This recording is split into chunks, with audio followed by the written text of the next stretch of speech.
विधान परिषदेमध्ये काल इथेनॉलच्या संदर्भामध्ये मांडणी करण्यात आली। खऱ्या अर्थानं या देशाला आत्मनिर्भर बनवायचं असेल, समृद्ध बनवायचं असेल, परकीय चलन वाचवायचं असेल तर इथेनॉल शिवाय दुसरा कोणताही पर्याय नाही आहे। जगाच्या पाठीवरती जमिनीच्या पोटामध्ये पेट्रोलियम पदार्थ मिळतात, पण भारत एकमेव असा देश आहे की जमिनीच्या वर आमच्याकडे डिझेल आणि पेट्रोल आहे, आणि ते ज्वारीमध्ये आहे, धानामध्ये आहे, मक्यामध्ये आहे, ऊसामध्ये आहे, आणि म्हणून इथेनॉलला मोठ्या प्रमाणामध्ये निर्मितीसाठी प्रोत्साहन देणं अत्यंत गरजेचं आहे। इथेनॉलवरती 1975 सालापासून ब्राझीलमध्ये वाहनं त्या ठिकाणी चालत आहेत। काही वाहन 100% इथेनॉलवरती त्या ठिकाणी चालवले जात आहेत। आपल्या देशामध्ये 2001 नंतर इथेनॉल वापरायला सुरुवात झाली। आपण आता 20% इथेनॉल पेट्रोलमध्ये मिक्स करत आहोत, परंतु 20%च्या ऐवजी 100% इथेनॉलवर चालणाऱ्या गाड्यांची निर्मिती आपल्याला करावी लागेल। ब्राझील 27% पेट्रोल डिझेलमध्ये इथेनॉल मिक्स करत आहे। भारत देशामध्ये सुद्धा 27% याची वाढ करणं अत्यंत गरजेचं आहे। परंतु या तंत्रज्ञानाला काही आयतखाव बांडगुळ इथेनॉलला विरोध करत आहेत, आणि शेतकऱ्याच्या अन्नामध्ये तर ते माती कालवतच आहेत।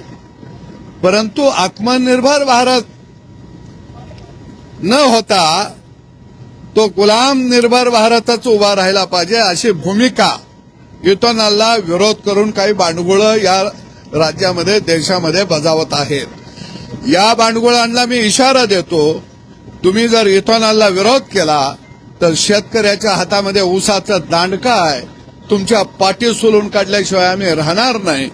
आणि म्हणून आत्मनिर्भर भारत जर आपल्याला बनवायचा असेल तर पेट्रोल डिझेलची आयात कमी झाली पाहिजे, ही भूमिका रयत क्रांती संघटनेची आहे आणि महाराष्ट्रातल्या तमाम शेतकऱ्यांची आहे।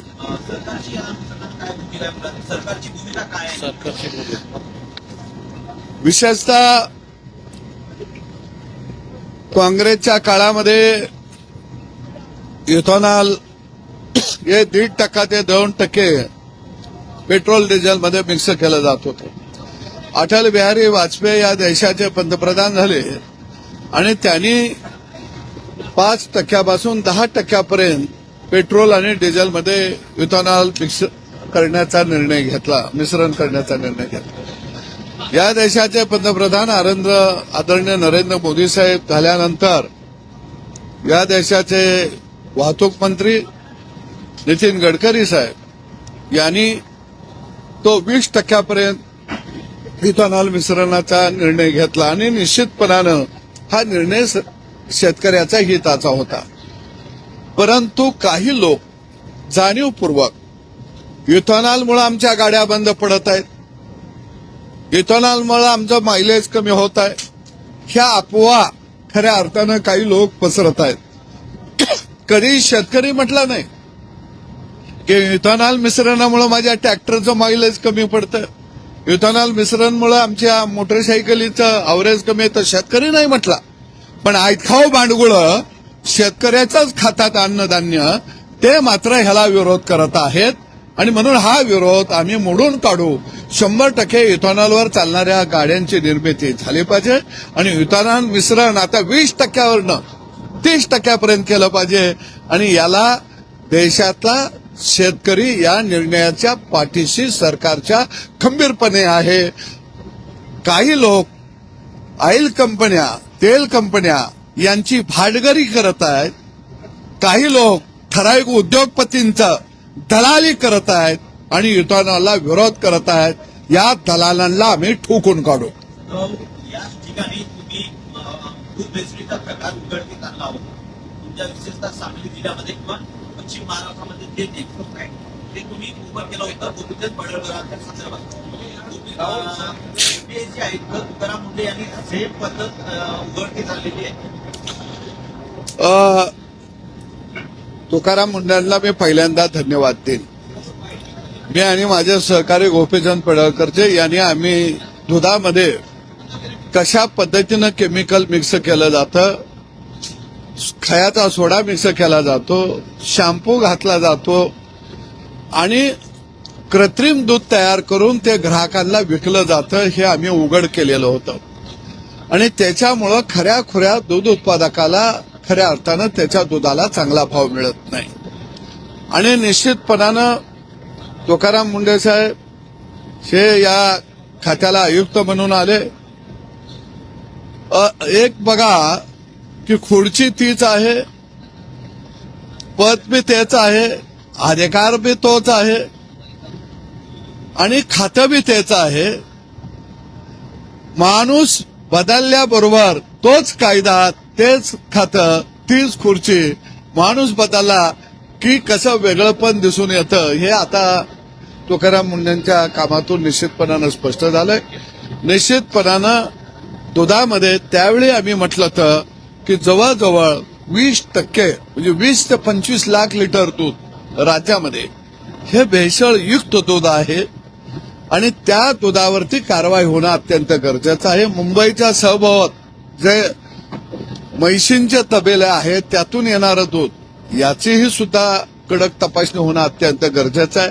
मुंबईमध्ये जे खाजगी विक्रेते आहेत जे सुट्टं दूध विकत आहेत, लूज दूध विकत आहेत, याच्यामध्ये सुद्धा मोठ्या प्रमाणामध्ये भेसळ आहे, त्याची सुद्धा तपासणी होणं अत्यंत गरजेचं आहे. आणि ज्या पॅकिंग पिशव्या आहेत या पॅकिंग पिशव्यांची सुद्धा सॅम्पल काढून त्याच्यामध्ये भेसळ आहे का हे सुद्धा जर तपासलं गेलं तर 20 ते 25 लाख लिटर दूध हे भेसळीचं कमी होईल आणि त्याचा फायदा दूध उत्पादकाला स्थिर भाव मिळण्यामध्ये निश्चितपणानं होईल. राज्यात मुसळधार पाऊस सुरू आहे किंवा मागील काही दिवसापासून मुसळधार पाऊस सुरू आहे. काँग्रेसचे प्रदेशाध्यक्ष हर्षवर्धन सपकाळ देवेंद्र फडणवीसांचा उल्लेख डिझास्टर मॅन करतात.